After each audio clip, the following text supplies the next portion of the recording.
whiskey lovers, and welcome to another one of Mark's Whiskey Ramblings. Now, as you can see, we are on location.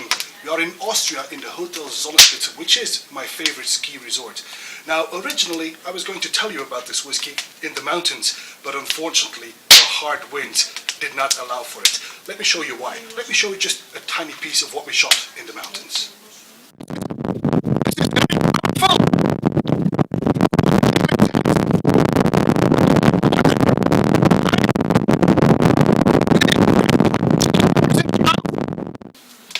So as you can see, that footage is not usable for this rambling. So I decided to take you back inside in the cozy lounge of the Hotel Sonnenspitze. Now, instead of telling you all about the whiskey that we're going to taste, which is Caol Ila, instead of telling you all about the distillery, let me just do a voiceover, and in the meantime, you can enjoy some of the beautiful scenery here in Austria. Caol Ila Distillery is founded in 1846 by Hector Henderson on the Isle of Ila. Hector Henderson previously owned the Little Mill Distillery in the lowlands. It is one of the biggest distilleries on the island, with a 13-ton full-lauter mash tun, 8 washbacks and 6 stills.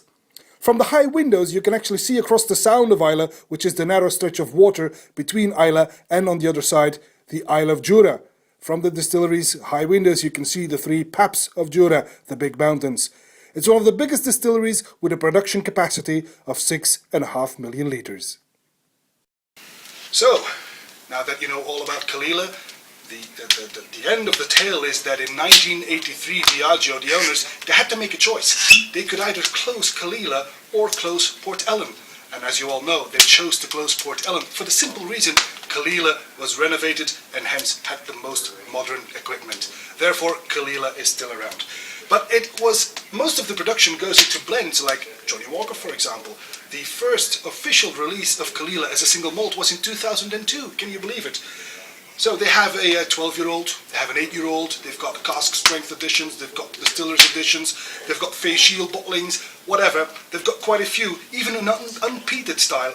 But the whiskey that we are going to try tonight is the Caol Ila Natural Cask Strength. So this is the strength as it comes from the cask. And in this case, this batch is a 58.6% ABV Caol Ila Natural Cask Strength.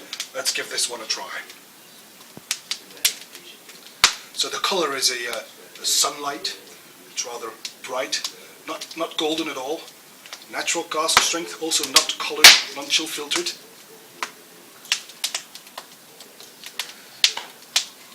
Oh, this is very expressive, very vibrant. I've got all the elements from the sea. For example, I've got brine, I've even got kippers. There's some creosote in there, but there is a nice balance thanks to a hint of honey and a lemon zestiness. So it's very balanced, but it's very expressive and very vibrant. In fact, it is very good. Okay, on the palate then.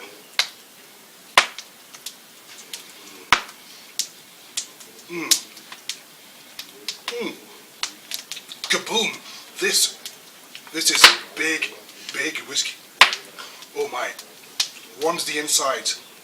Again, all the elements of the coast are there. The brine, even some moistness, creosote. This is very salty.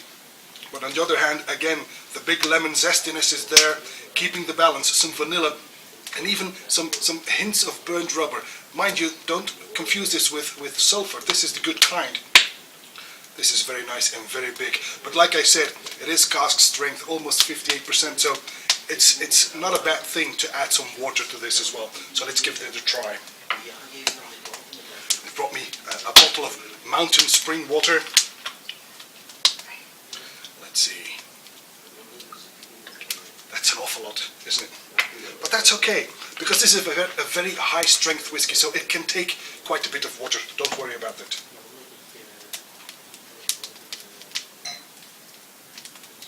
Now it becomes more accessible on the nose. I get some cereals in there. Butter. There's still big smokiness in there, but it's a lot more accessible now. On the palate.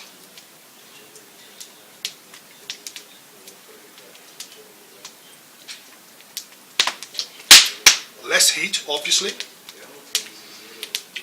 The cereals are here as well. This whiskey is a swimmer. This is what we call a swimmer. That's a whiskey that can take water elegantly, not lose its power, not lose its flavor. It doesn't flatten out. It becomes more complex even. You get more. And of course, a cask strength whiskey, that's a good part of it. You can pour quite a bit of water in there if it's a swimmer. And then you have a lot of bang for your buck, as we say. The finish.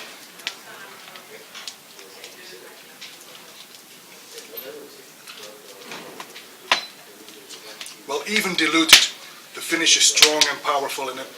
It fades very gently. The peat burns forever. This is magnificent.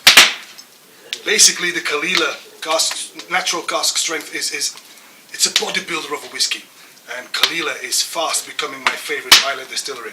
This whiskey is a bodybuilder. It's not for the faint-hearted, but it is a must-try. It is subtle yet complex. It's got big flavors in there. Add some water. Don't be shy to add a good splash of water. It becomes better even, so that's no problem. This is a must-try whiskey, but it's not for the faint-hearted. It's a big whiskey. It's a grand whiskey. It's a wonderful whiskey. You should give it a try. And I'm going to make a bold statement. I believe that Caol Ila is fast becoming the new Port Ellen. You don't have to agree with me. You never do. But that's my personal opinion. Caol Ila is going to be the new Port Ellen. And that's it for this whiskey rambling from the very cozy lounge of the Sonnenspitze Hotel in Erwold in Austria. I'm going to enjoy my Caol Ila some more, and I hope to see you again at one of Mark's Whiskey Ramblings real soon. Until then, may the malt be with you. Bye-bye.